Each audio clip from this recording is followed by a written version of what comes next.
Kembali lagi di MMA, mertua menantu.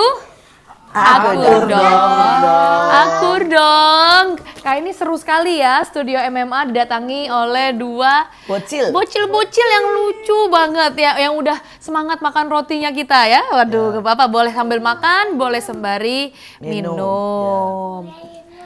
Boleh dikenalkan, inilah sebuah keluarga yang bersama keluargaku melayani Tuhan. Jadi boleh dikenalkan nama dan juga pelayanannya. Pelayanannya baik bapak maupun buat istri dan anak-anak. Nah, mulai dari Bu Vera. Nama saya Vera. Saya melayani dalam pelayanan di bagian menari, mengajar, dan juga menjahit, membuat jubah. Baju ini juga baju-bajunya ya. Dan karena itu hari ini kita kembar. Semua adalah buatan dari Bu Vera dan Tim. Kamu namanya siapa? Nah, sekarang yang kecil namanya siapa? Nama kamu siapa? Siapa ya aku? Iya, abang. Nama kamu siapa? Abang dulu. Nama kamu siapa? Yehuda. Oh Yehuda. Sukanya pelayanan apa? Kamu suka pelayanan apa? Kamu suka pelayanan apa, Yuda? Main apa? Drum ya? Main musik, pintar sekali. Tambah nyanyi. Alat musik apa Yehuda? Alat musik apa, Yuda? Apa yang Yuda suka mainin? Drum ya kayaknya ya, bukan ya? Keyboard. Kereta api, sembari kereta api jelas. Kereta api bareng. Nggak mau sekarang papahnya nih. Ya, saya perkenalkan, nama saya Eric Stanley. Saya seorang musisi, saya pemain musik, pencipta lagu juga. Seperti itu. Khotbah juga ya. Nah, mau kue lagi boleh nggak apa-apa, kayaknya boleh, kepengen makan. Ya. Nah, sekarang sebuah pertanyaan nih, bagaimana memutuskan untuk melayani dengan dua anak kecil nih ya, yang kata orang ini kan kalau pelayanan itu nggak ada uangnya, kemudian sibuk, kemudian juga banyak tuntutan. Nah ini bagaimana kalian berani untuk melayani dan juga untuk mengambil keputusan bersama keluarga semua melayani? Mungkin dari Pak Erik? Ya, kalau mungkin buat banyak orang bahwa kalau semuanya melayani uangnya nggak ada. Betul. Ya, tapi saya bisa buktikan sih kebaikan Tuhan waktu kami justru melayani itu justru menjadi semakin kuat. Yaitu kekuatan kami, artinya apa? Kami bisa memanfaatkan apapun yang ada dalam hidup kami dan itu jadi jalan Tuhan untuk memberkati hidup kami ya. Bagaimanapun saya sudah hampir keliling dunia, ke luar negeri ngomong berapa banyak tuh negara yang sudah coba boleh sebutin? Aduh, udah banyak ya, mungkin ada Dua. Amerika, Mesir, Israel, Jepang, Vietnam, Malaysia, Singapura. Wah, lebih dari 10 ya? Lebih, Bu. Kalau dengar-dengar nih ya, sering banget juga ke Israel. Udah berapa kali ke Israel? Kurang lebih 7-8 kali. Waduh, saya saja baru sekitar 4-5 kali ini sudah. Kayaknya udah bisa jadi tour guide dah itu Kak, udah tahu ya. Bisa jadi tour guide Rutenya ya. semua. Luar biasa. Berkat Tuhan rupanya tidak pernah berhenti mengalir dalam hidup kalian ya. Jadi ternyata pada waktu kita meletakkan ya seluruh keluarga kita, Tuhan melimpahi dengan sangat banyak. Nah, waktu dari Ibu Vera nih ya, waktu berkata saya pelayanan dan tahu nih suami full time, apa nggak ada ketakutan dan rasanya nanti gimana nih ngasih makan anak? Suka makan lagi kayaknya anaknya ya. Justru pada saat kami memilih melayani, tiba-tiba pada saat Tuhan berkata kalian melayani aku, kamu dari awal menikah sampai sekarang, dan ternyata Tuhan sangat berkati begitu rupa hidup kita. Bahkan anak-anak dari umur 1 tahun, Yuria, Tuhan udah ajak naik krus. Jadi 1 tahun sudah naik krus. Wah. Oma aja belum pernah naik krus loh kita. Kamu sudah naik krus. Naik kapal kita. Saya ajaib sekali. Kayak banget Uriel. Uriel seneng naik krus, naik kapal gede. Iya.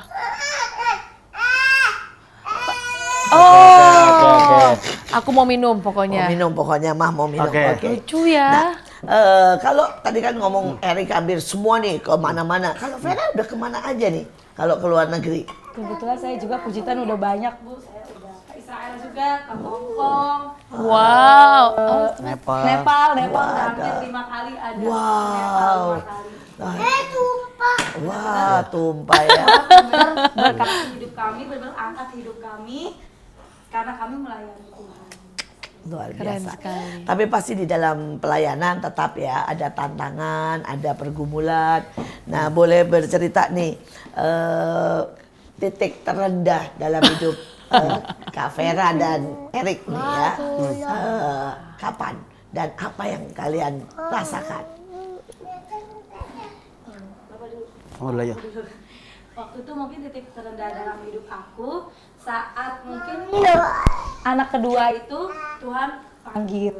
Pada saat itu benar-benar itu titik terendah kayak Tuhan aku ngapain ya gitu. Anak aku yang kedua udah Tuhan panggil. Tapi ternyata pada saat Tuhan bilang itu adalah mesbah. Ternyata Tuhan gantikan anak penghiburan Uriel. Jadi pada saat Tuhan panggil anak kedua, tiba-tiba 6 bulan kemudian saya hamil lagi itu dan itu masih mepet gitu kan. Iya betul baru. Kata orang bisa setahun dulu lah, apa dulu lah ya. Ternyata Tuhan berikan, Tuhan ganti anak penghiburan yaitu Uriel sendiri dan ternyata Uriel ini benar-benar dari kecil, dari saya hamil, saya ajak kemana aja sampai saat saya baru melahirkan, saya ajak dia sampai sekarang. Iya Uriel. Gitu. Dia bukan anak yang merepotkan gitu loh, dia anak yang Ya itu Abang Yehuda. Abang Yehuda. Abang Yehuda juga nggak merepotkan ya, yang betul. Iya tuh apa? Mereka berdua benar-benar juga Tuhan udah kayak pilih untuk melayani sejak kecil bahkan sejak dalam kandungan. Iya, luar biasa. Ya buat Bapak Ibu yang mungkin tidak pernah tahu bagaimana hidup mereka. Mereka sangat sibuk, tapi mereka punya 2 anak yang sangat luar biasa. Menurut saya mungkin mereka tidak sempat mengajari anaknya. Tetapi Yehuda di sekolah adalah anak yang pertama kali baca nulis lancar. Itu adalah Yehuda. Paling pintar satu kelas. Sedangkan Uriel ketika dia belum sampai 2 tahun, dia kalau main drum sudah on ritme dan dia bisa 2-3 jam tidak berhenti untuk memainkan drumnya. Luar biasa. Bagaimana Uriel suka, Yehuda. Yehuda gimana kalau Yehuda? Kalau Yehuda, nah main keyboard. Yehuda. Dan Yehuda apal semua lagu. Ya. Hari ini Yehuda mau nyanyi apa nih? Yehuda mau lagu apa? Ya boleh nyanyi, Coba yuk. nyanyi. Uriel pura-pura main drum ya. 1, 2, 3. Ayo nyanyi. 1, 2, 3 dibantuin. Yang besar suaranya. Gimana? Tuhan dan Terus? Yesus Kasih jiwaku. Aduh. mengikuti Umur hidup. Ayo dong nyanyi dong Yehuda. di hadiratmu bahagiaku. Aduh lucu banget. Kami yang ada di dekatnya seringkali melihat bagaimana setianya Tuhan. Tuhan adalah Tuhan yang tidak pernah mengingkari janjinya. Dia memberikan berkat. Dia memberikan sungguh-sungguh anak-anak yang luar biasa. Tuhan juga memberikan talenta-talenta yang ajaib. Yehuda dari kecil sangat hebat buat bermain keyboard. Dan Uriel sangat jago buat bermain drum. Saya melihat kasih setia Tuhan. Tapi biar bagaimanapun kita akan dengar kesaksian mereka lebih lagi. Kalau dari pihak Pak Erik, titik terendah apa aja Pak? Titik terendah. Ya, titik terendah saya, ya seperti kemarin juga saya, seperti yang istri saya bilang, waktu Tuhan bawa anak saya, justru itu titik terendah dalam hidup saya. Di tengah saya sedang lagi sayang-sayangnya terhadap anak tersebut. Ya, dia dipanggil Tuhan di usia 2 bulan. 2 bulan dipanggil dan itu benar-benar titik terendah karena kenapa? Saya sangat mengharapkan anak itu. Karena anak itu waktu dia lahir sangat luar biasa, nggak seperti ini ya. Ini nggak bisa diem. Kalau dia itu benar-benar sangat luar biasa gitu ya. Bisa tertib, bisa diem. Dan setiap kali dia nyanyi lagu di usia 1 bulan, dia seperti mengerti. Dan dia senyum dan ketawa. Itu titik terendah dalam hidup saya. sama titik terendah dalam hidup saya adalah itu nggak lama setelah anak saya meninggal dipanggil Tuhan, itu mama saya dipanggil Tuhan. Jadi seperti berdekatan gitu ya. Orang-orang yang saya sayangi tiba-tiba dipanggil Tuhan. Dan itu menjadi titik terendah saya, dan hari itu saya cuman bisa nyembah sama Tuhan. Dan setiap malam jam 12 malam sama istri, biasanya waktu anak saya di rumah sakit, kita jam 12 malam saya ambil keyboard, istri saya nari, kita cuma nyembah sama Tuhan. Dan di titik terendah itu justru Tuhan menyatakan pribadinya. Saya sampai bilang gini, Tuhan, kalau Engkau nggak memberi kesembuhan, izinkan aku untuk mengenal pribadimu. Gitu. Supaya saya tahu melalui kejadian ini apa sih yang Tuhan mau dalam hidup saya. Seperti itu, Bu. Luar biasa. Banyak orang lebih memilih mencari kesembuhan dan mencari berkat. Tapi ini adalah sebuah keluarga yang mencari Tuhan. Saudara, ada banyak orang mungkin melayani untuk apa? Untuk mendapatkan sebuah reputasi, mendapatkan pengakuan dari dunia. Dan orang bisa berkata, wah itu keluarga yang hebat, yang ajaib. Tapi ketika di titik terendah dan ketika Tuhan tidak menyembuhkan, dan mereka bisa berkata yang paling mereka inginkan adalah mengenal Tuhan. Itu adalah sama seperti yang dibuat oleh Rasul Paulus ketika dia dalam penjara di detik-detik terakhir. Dia berkata yang kuhendaki adalah mengenal Tuhan. Saya berdoa bahwa keluarga ini akan terus menjadi berkat. Tapi kita semua yang melihatnya bisa mengikuti, mengenal Tuhan. Nah, ada sebuah kesaksian yang terdengar nih ya, bahwa Kak Erik itu nggak pernah les dan main keyboardnya itu karena supranatural. Betul. Apa betul? Coba bisa tolong cerita. Ya, saya mau cerita sedikit ya. Jadi hari itu saya tahu keluarga saya itu benar-benar di titik yang sangat, keluarga yang sangat miskin lah bisa dibilang gitu ya. Jadi hari itu setiap kali saya ke gereja, saya hanya lihat dari kejauhan orang main keyboard. Udah kepengen gitu ya? Sudah kepengen, cuman apa daya, nggak punya keyboard, nggak punya alat musik, nggak ada yang ngajarin juga, Bu. Dan singkat cerita pun terjadi, tiba-tiba seperti ada ide dalam pikiran saya. Saya coba berhayal, dan hari itu saya ambil papan dan saya mulai gambarin tuts piano. Saya gambarin tuts piano. Dan setiap pulang sekolah, tepatnya siang hari, saya ambil yang saya sudah gambar, papan itu seperti tuts piano, dan saya mulai main. Dengan saya nggak tahu itu kunci apa, saya nyanyiin aja lagu, pokoknya saya nggak tahu saya main kunci apa. Seringkali waktu kakak saya lihat gini, Dek, kita miskin, tapi boleh nggak jangan jadi orang gila, katanya. Saya dibilang orang gila, saudara ya. Tapi hari itu, saya tahu mungkin hari itu Tuhan mendorong saya, dan hari itu saya cuma main. Pokoknya saya berhayal seperti saya main keyboard, tiba-tiba satu hari ada saudara saya kasih saya keyboard. Wow. Keyboardnya tapi kayak keyboard main-mainan ya. Oke, Keyboard mainan yang kalau dibunyi, yang kalau sekali tutsnya dipencet itu bunyi berkali-kali, gitu ya, pokoknya rusak ya. Dan saya lihat ada buku keyboard yang cuman kunci C. Dan hari itu saya lihat, saya mulai mainkan. Dan sampai hari ini benar-benar Tuhan itu benar-benar ajarin saya langsung. Ya, saya tidak pernah diajarin sama sekali, bahkan tidak ada satu guru pun yang ngajarin saya main keyboard. Sampai hari ini saya bisa jadi guru, mungkin jadi guru terbaik juga. Saya ngajari beberapa murid, mungkin ratusan murid ya yang sudah saya latih dan sudah pelayanan lewat bermain keyboard seperti itu, Bu. Dan pernah dengar-dengar ada maestro musik ya, profesor dari sekolah musik ya. Dan berkata kamu memainkan jauh lebih baik dari semua lulusan mereka. Betul, Bu, ya. Wow. Bagaimana itu bisa terjadi? Dan dengar-dengar yang supranatural itu juga turun ke anak-anakmu ya. Betul. Bahwa Yehuda tidak pernah dia mengajari baca nulis. Betul, Bu. Dan adiknya juga tidak ada yang pernah mengajari main drum. Betul. Wah, luar biasa. Ternyata Tuhan itu bisa begitu luar biasa terjadi dalam hidup mereka. Kita akan mendengarkan cerita mereka lagi yang lebih ajaib sesudah ini. Tetap stay tune di MMA, mertua menantu, akur dong.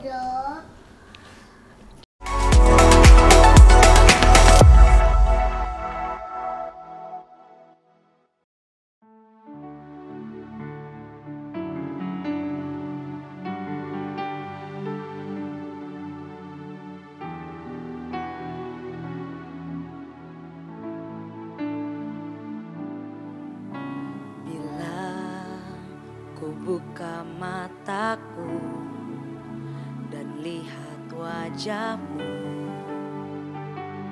ku terkagum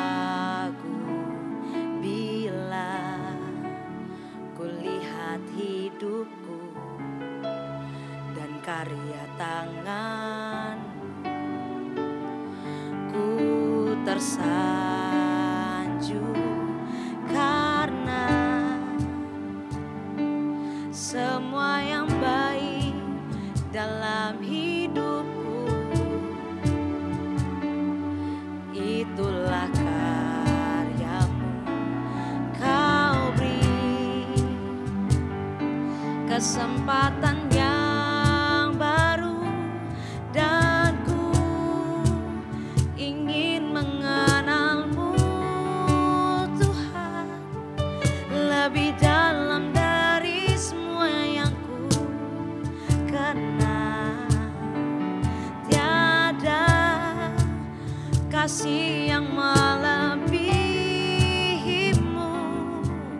Ku ada untuk menjadi penyembahmu karena semua yang baik dalam hidupku itulah karyamu. Kau beri kesempatan yang baru karena semua yang baik dalam hidupku itulah karyamu. Kau beri kesempatan yang baru dan ku ingin mengenalmu Tuhan lebih dalam dari semua yang ku kenal. Tiada kasih yang melebihimu.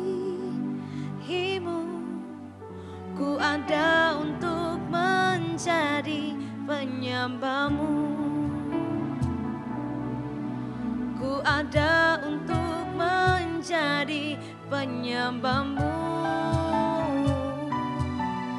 Ku ada untuk menjadi penyembahmu.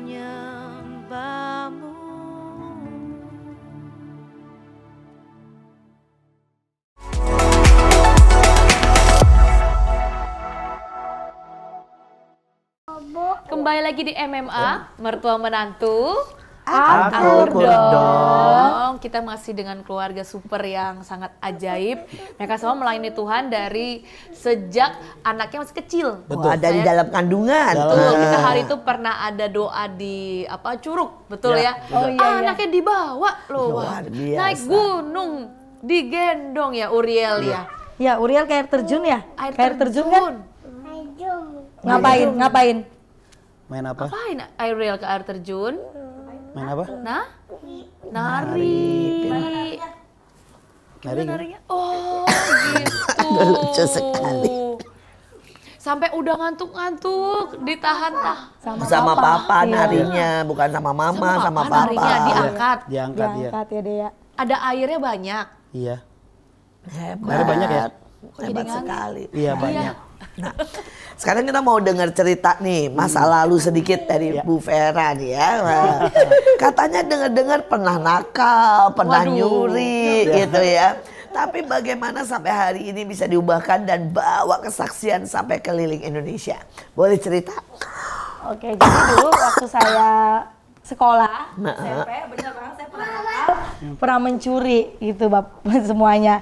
Akhirnya suatu saat saya Tuhan buat pertobatan dalam hidup saya, sehingga ternyata dari masa lalu saya, dari setiap dosa-dosa saya, dari setiap bahkan seperti orang seperti saya yang seperti penjahat, tapi Tuhan ubahkan, Tuhan angkat dan menjadi seorang pembawa lawatan. Dan ternyata masa lalu saya itu menjadi kesaksian dan bahkan senjata saat saya membuat KKR, bahkan membuat kesaksian untuk orang-orang di provinsi bahkan sampai ke bangsa-bangsa. Ini ada sebuah pertanyaan nih banyak.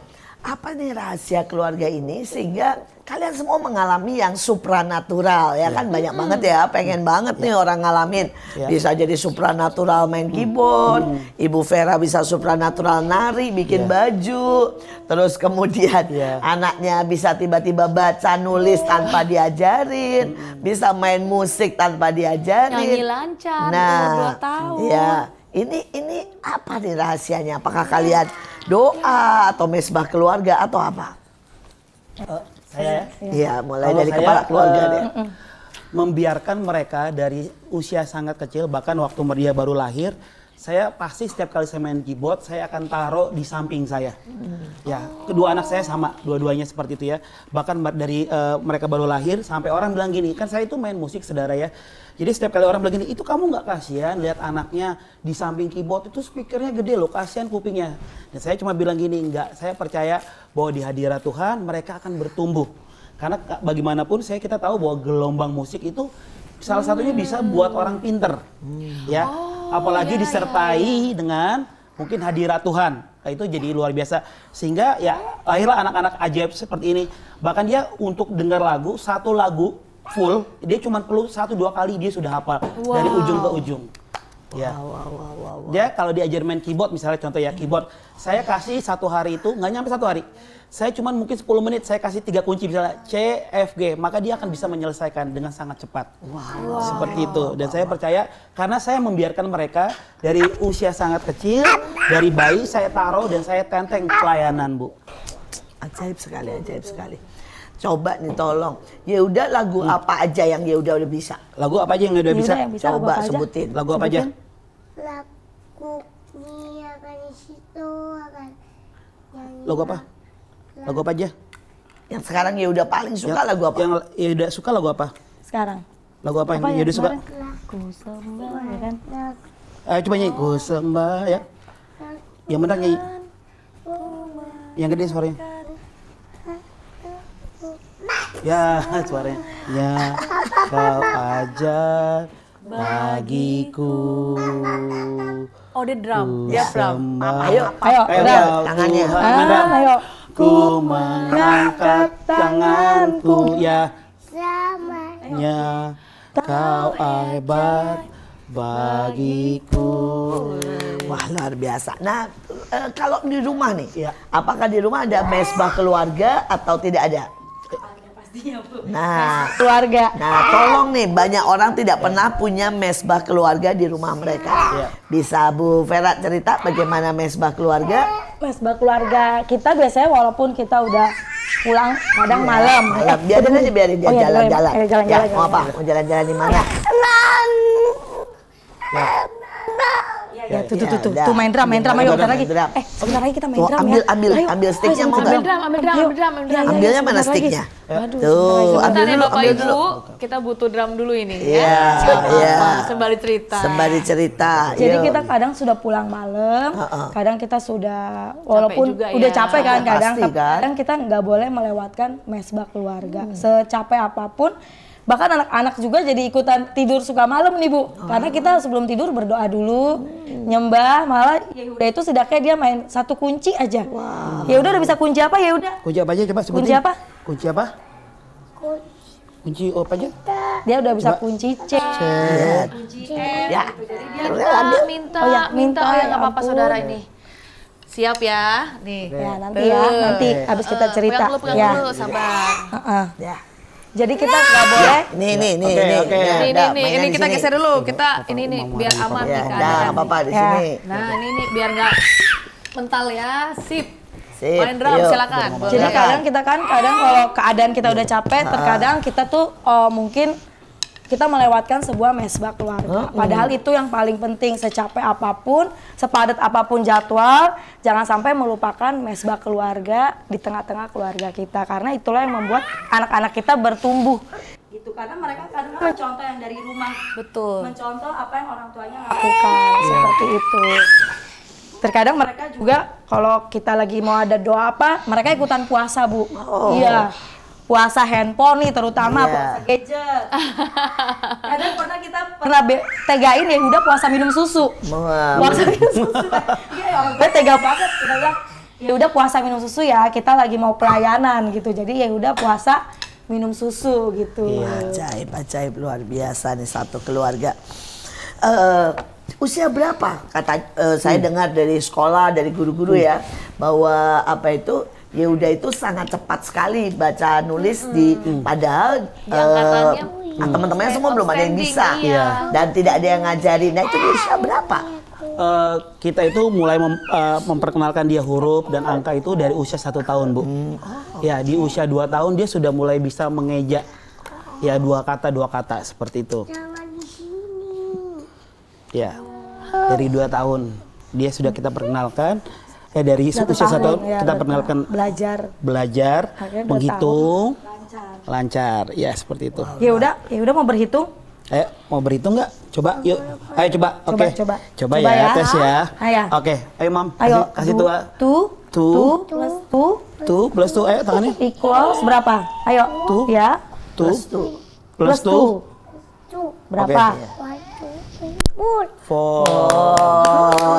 Hebat sekali. Hebat. Keren. Luar biasa. Nah, sekarang kesaksian ini mendekatin apa itu akhir. Saya minta ceritakanlah kesaksian dari hidupmu yang paling kamu berkesan selama ini ya, dari Pak Erik, kemudian dari Bu Vera. Apa perbuatan Tuhan dan kesaksian yang pernah kamu rasakan paling berkesan? Pasti perjalanan sudah sangat panjang, mungkin sekitar 20 tahun ya, 20 tahun, tapi coba di dalam waktu yang sangat singkat, apa yang paling berkesan? Mari Pak. Ya, saya paling berkesan adalah salah satu adalah pernikahan ya. Saya ingat banget pernikahan saya itu sebenarnya jujur istri saya itu saya pertama kali ketemu di rumah singgah. Jadi saya nggak mungkin pilih wanita rumah singgah gitu ya, anak rumah singgah. Apalagi saya tahu backgroundnya dia adalah pencuri, saudara ya. Ya. Jadi hari itu saya pikir gini, tiba-tiba pemimpin saya ya ada Ibu Iin juga. Dia bilang bahwa ini jodoh saya gitu. Dan hari itu saya cuma memilih taat. Saya pikir gini, Tuhan bagaimana saya mau taat sedangkan saya suka dengan cewek yang tipenya seperti ini, putih, rambut panjang. Tapi hari itu saya bener-bener taat. Waktu saya taat, tiba-tiba apa yang terjadi? Saya lihat waktu saya taat, saya dapat istri justru jauh lebih baik. Itu yang buat saya hari ini berkesan. Makanya saya hari ini setiap kali saya doa, saya kembali lagi di Tuhan, saya ban-ban kamsia Tuhan, dapat istri Vera, dan akhirnya lahir anak-anak yang ajaib. Semua anak saya, tiga-tiganya itu tanggal bulan itu dinubuatkan dan tidak ada satupun yang meleset. Wah, ini keluarga supranatural. Betul. Ya. Bahkan ini ya udah dinubuatkan jenis kelamin, nama, sampai tanggalnya. Buat saya gini, mungkin saya orang paling beruntung di dunia. Waktu saya memilih cuman taat gitu. Itu yang buat saya berkesan. Sama satu lagi Bu, dulu saya pikir gini, saya pelayanan, bagaimana saya pelayanan mau punya rumah, punya kendaraan seperti bagaimana gitu ya. Saya lihat juga mungkin penghasilan saya nggak mungkin. Tapi hari ini saya bisa buktikan bahwa waktu kita benar-benar melayani, sesama keluarga melayani, benar-benar kita itu kan Tuhan cukupi.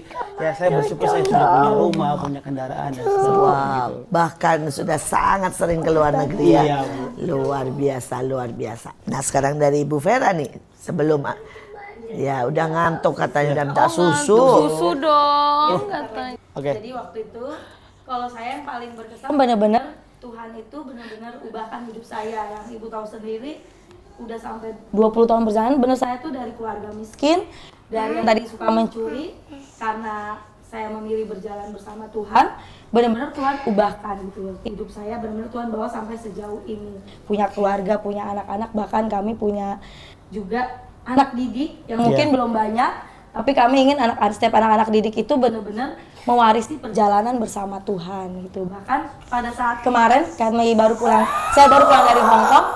Saya itu doa, Tuhan gimana ya saya ke Hong Kong, dan Tuhan itu benar-benar menyediakan. Jadi saya kemarin berongong berdua ya? Iya, berdua. Anak-anak gak ikut, anak-anak ditinggal waktu ke Hong Kong. Jadi waktu itu baru saya tahu harus bayar kita beriman, bayar tiket dan untuk di Hong Kong. Tiba-tiba di TikTok saya tuh tiba-tiba viral Bu, ada orang yang melihat sayap lampu yang nyala-nyala itu yang itu pernah tim penari pernah buat. Nah orang itu pingin saya yang nari di acara tersebut gitu. Dan acaranya cukup saya besar. nari acaranya kayak konser musik rohani gitu di kayak stadion, tapi dia maunya kamu yang nari ya, datang gitu untuk pakai alat nari lampu itu ya, sayap itu. Dan ternyata pas saya udah nari, tiba-tiba dia kasih berkat, dan berkatnya itu buat tiket saya pergi ke Hong Kong. Jadi benar-benar Tuhan itu benar-benar saat kita memilih Tuhan, saat kita taat kemanapun Tuhan suruh, kemanapun Tuhan pergi, benar-benar Tuhan sediakan kalau kita percaya dan berpasrah. Betul. Sekali lagi Tuhan tahu yang terbaik. Seringkali kita punya selera, kita punya pendapat, kita punya cara. Tetapi pada waktu kita berani meletakkan dan kita mengikuti selera Tuhan, cara Tuhan. Bahkan walaupun kita berkata Tuhan kita tidak tahu apa yang di depan kita, Dia selalu memberikan yang terbaik. Dan keluarga ini sudah menyaksikan Tuhan merekayasa begitu rupa, mengatur hidupnya, bahkan sampai tanggal lahir anaknya, nama anaknya, jenis kelamin anaknya, Tuhan menetapkan dan Tuhan merekayasa. Sekali lagi, kalau saudara lihat, mungkin kadang sedikit ada teriakan, kadang ada yang mau makan roti, kadang ada yang mau minum, ada yang mau minta susu dan mau main drum. Tapi begitulah keluarga. Tapi jangan pernah berhenti untuk membawa anak-anakmu untuk dalam pelayanan, dalam yang namanya pekerjaan, dalam segala hal yang disiapkan dalam kehidupan ini. Karena itulah kehidupan. Karena waktu kita bawa mereka, mereka akan belajar sangat banyak dan tidak akan ada susu, ada delivery susu di sini ya. Tapi sekali lagi, jangan lelah, jangan takut ribet untuk membawa anakmu dalam pelayanan. Jangan takut ribet untuk mengajari anakmu. Mungkin minta susu di tengah-tengah wawancara, nggak apa-apa. Tapi itu kehidupan dan itu keluarga. Suatu hari mereka akan ingat, suatu hari ini akan sangat berdampak bagi hidup mereka. Ingat mesbah keluarga, dan taruh di bawah, musik penyembahan. Bawa aja, percayalah betul tadi waktu Pak Stanley sharing ya, gelombang itu mengubahkan. Betul, makanya kalau ibu-ibu, bapak-bapak jangan berhenti untuk ngomongin anaknya, udah ngomong terus, itu juga gelombang. Jadi jangan berhenti. Sekali lagi inilah MMA, mertua menantu. Akur dong. Jangan lupa untuk like, komen, dan juga subscribe YouTube kita Asia Zara, dan stay tune untuk episode-episode selanjutnya. Sampai jumpa. Sampai jumpa.